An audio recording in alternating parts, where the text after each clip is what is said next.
Hello friends, मैं सफल अग्रवाल आपका अपने इस वीडियो में स्वागत करता हूं। दोस्तों, इस वीडियो में आप जानेंगे स्टेप बाय स्टेप कैसे कि आप अपने पुराने हाथ से बने हुए बर्थ या डेथ सर्टिफिकेट को डिजिटाइज कर सकते हैं। दोस्तों, जैसा कि मैंने अपने पिछले वीडियो में आपको बताया था कि अब एमसीडी ने ये नया फीचर दिया है कि आप अपने पुराने हाथ से बने हुए डेथ या बर्थ सर्टिफिकेट को डिजिटाइज कर सकते हैं। तो दोस्तों, इस वीडियो में मैं आपको स्टेप बाय स्टेप एमसीडी की वेबसाइट में जाकर दिखाऊंगा कि उसका प्रोसीजर क्या है।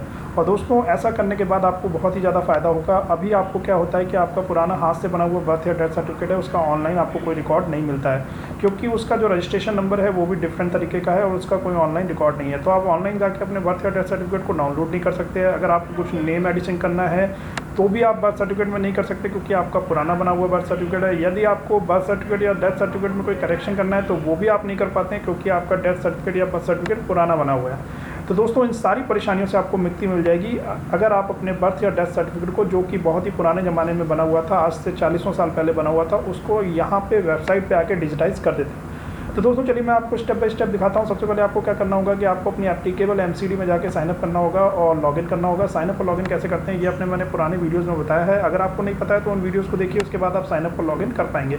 साइनअप और लॉगिन करने के बाद दोस्तों आप इस पेज पे आते हैं। इस पेज पे आने के बाद आपको सबसे नीचे आना है। दोस्तों, सबसे नीचे आने के बाद दोस्तों आपको एक ऑप्शन दिखेगा, digitise your manual old certificate. इस पर आपको क्लिक करना है। दोस्तों, इस पर क्लिक करने से पहले मैं एक चीज़ आपको दिखाता हूँ। देखिए, जब माउस का कर्सर मैं इसके ऊपर लेके जा रहा हूँ तो ये दिखा रहा है कि यहाँ पे सारे इवेंट्स जो कि 10 जून 2004 से पहले के थे उनको आप डिजिटाइज कर सकते हैं। यानी कि दोस्तों, अगर किसी की मृत्यु 10 जून 2004 से पहले की हुई है या किसी का बर्थ जो है 10 जून 2004 से पहले का है, तो उन सब को आप यहाँ से डिजिटाइज कर सकते हैं। चलिए दोस्तों, मैं इस पर क्लिक करता हूँ, आपको आगे का प्रोसीजर दिखाता हूँ। देखिए, जब आप इस बटन पे क्लिक करेंगे दोस्तों, उसके बाद आपको ये ऑप्शन देगा यहाँ पे कि यहाँ पे आपको बर्थ रजिस्ट्रेशन या डेथ रजिस्ट्रेशन को चूज़ करना है। अगर आप बर्थ रजिस्ट्रेशन को डिजिटाइज करना चाहते हैं तो आप बर्थ रजिस्ट्रेशन को सेलेक्ट कर लीजिए। अगर आप डेथ सर्टिफिकेट को डिजिटाइज करना चाहते हैं तो आप डेथ रजिस्ट्रेशन को सेलेक्ट कर लीजिए।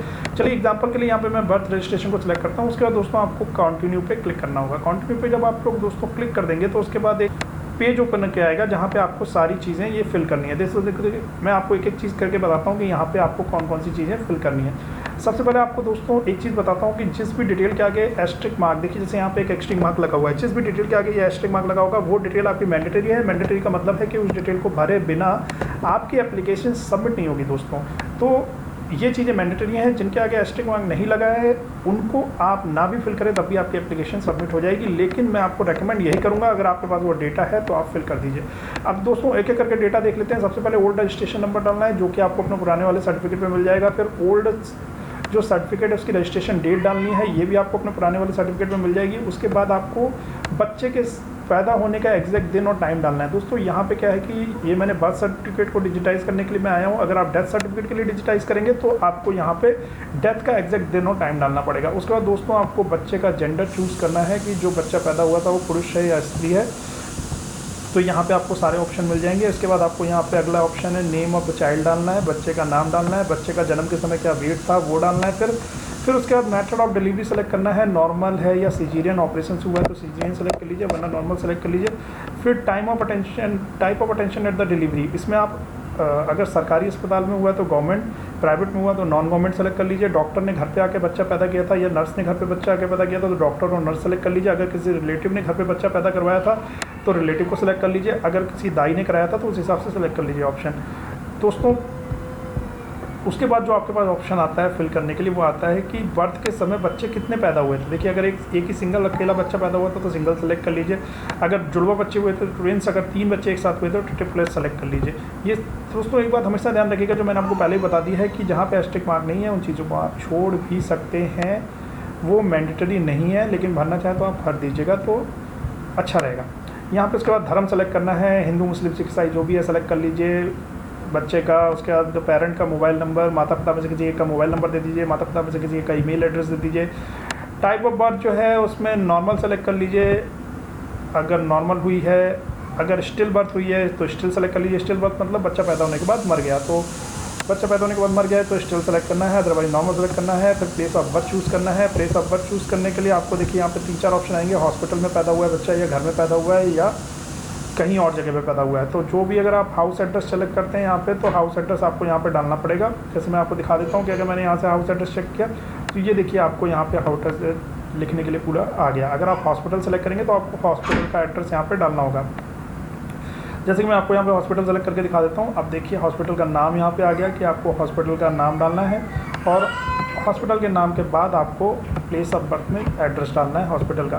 दोस्तों इसके बाद नीचे आने के बाद आपको मदर की इन्फॉर्मेशन देनी है। मदर की इन्फॉर्मेशन आपको सबसे पहले बताना है कि मदर क्या सिंगल पेरेंट है, यानी उनके हस्बैंड के साथ नहीं रहते हैं। अगर ऐसा नहीं है तो नो कर दीजिए। अगर मदर सिंगल पेरेंट है यानी अकेले बच्चे को पाल रही हैं तो यस कर दीजिए। माता पिता दोनों हैं तो नो कर दीजिए। उसके बाद मदर का पूरा नाम देना है। उसके बाद मदर का आधार कार्ड का नंबर देना है। उसके बाद मदर की ने क्या पढ़ाई की है वो देना है। उसके बाद मदर ने क्या काम करती हैं वो ये देना है। हाउसवाइफ है तो हाउसवाइफ सेलेक्ट कर लीजिए। उसके बाद मदर की एज क्या थी बच्चे के जन्म के समय। उसके बाद मदर की एज क्या थी शादी के समय। उसके बाद मदर के अभी तक कितने बच्चे पैदा हुए हैं वो सारे लिखने हैं, और प्रेगनेंसी कितने वीक की थी ये लिखना है। लेकिन ये सारी चीज़ें मैं आपको बता रहा हूँ, इनमें से वही चीज़ें मैंडेटरी हैं जिनके आगे एस्टेरिक मार्क लिखा है।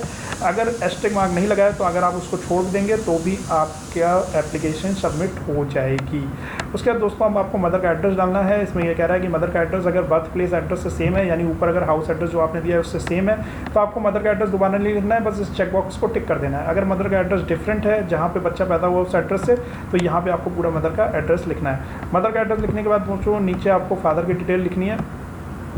फादर की डिटेल में आपको सबसे पहले फादर का नाम लिखना है, फिर फादर का आधार नंबर देना है, फिर फादर की एजुकेशन के बारे में बताना है, फिर फादर क्या काम करते हैं वो सेलेक्ट करना है। उसके बाद दोस्तों आपको फादर का एड्रेस देना है। फादर का आपको 2 एड्रेस देने हैं। एक को करस्पॉन्डेंस एड्रेस देना है, यानी जिस पे कि एमसीडी जो है लेटर वगैरह पत्र व्यवहार कर सके, और एक आपको परमानेंट एड्रेस देना है। तो देखिए यहाँ पे ऑप्शन दे रहा है कि अगर फादर का करस्पॉन्डेंस एड्रेस मदर का एड्रेस से सेम है तो इस चेकबॉक्स को टिक कर दीजिए, वरना फिर क्या है कि आपको फादर का करस्पॉन्डेंस एड्रेस नीचे लिखना है। इसी तरह दोस्तों आगे ऑप्शन दे रहा है कि फादर का अगर परमानेंट एड्रेस और करस्पॉन्डेंस एड्रेस सेम है, यानी कि कोई किराए के मकान में नहीं रहता है तो उसका परमानेंट और करस्पॉन्डेंस एड्रेस सेम ही होगा, क्योंकि वो अपने मकान में रहता है। जो किराए के मकान में रहता है उसका करस्पॉन्डेंस एड्रेस किराए का मकान होगा, क्योंकि अभी वो उसका एड्रेस है, लेकिन उसका एक परमानेंट एड्रेस होगा।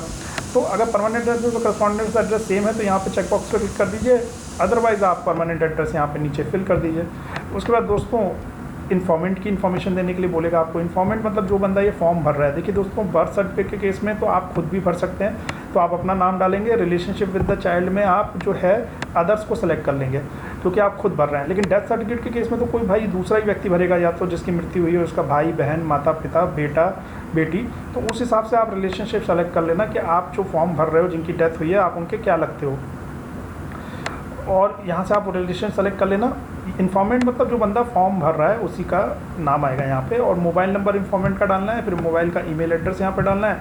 फिर देखिए नीचे इन्फॉर्मेंट का एड्रेस डालना है। उसमें भी कह रहा है कि अगर इन्फॉर्मेंट का जो एड्रेस है वो same as the permanent address of the father है तो आपको दोबारा डालने की जरूरत नहीं है, आप इस चेकबॉक्स को टिक कर दीजिए।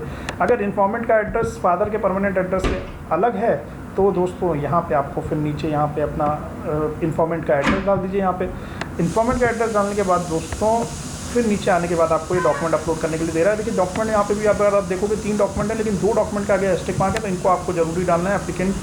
एप्लीकेशन सबमिट होने के लिए अप्रूव होने के लिए तीसरे डॉक्यूमेंट को आप छोड़ दीजिए, कोई फ़र्क नहीं पड़ता है। आपको डॉक्यूमेंट को क्या करना है कि अपने डॉक्यूमेंट देख लेते हैं। यहाँ पे 2 डॉक्यूमेंट कौन है, एक तो बर्थ सर्टिफिकेट है, यानी जो पुराना वाला आपका हाथ से बना हुआ सर्टिफिकेट है वो आपको अपलोड करना है। दूसरा आपको इन्फॉर्मेंट जो है उसकी आईडी अपलोड करनी है। दोनों अपलोड करते वक्त आपको ध्यान क्या रखना है कि आपको both side of the document को स्कैन करना है, और उसके बाद जेपीईजी नहीं डालना है, इमेज में नहीं होना चाहिए, पीडीएफ फाइल होनी चाहिए। पीडीएफ भी सिंगल बनेगा, दोनों साइड को आप स्कैन करिए, एक सिंगल पीडीएफ बनाइए। पीडीएफ 2 MB से ज़्यादा नहीं होना चाहिए।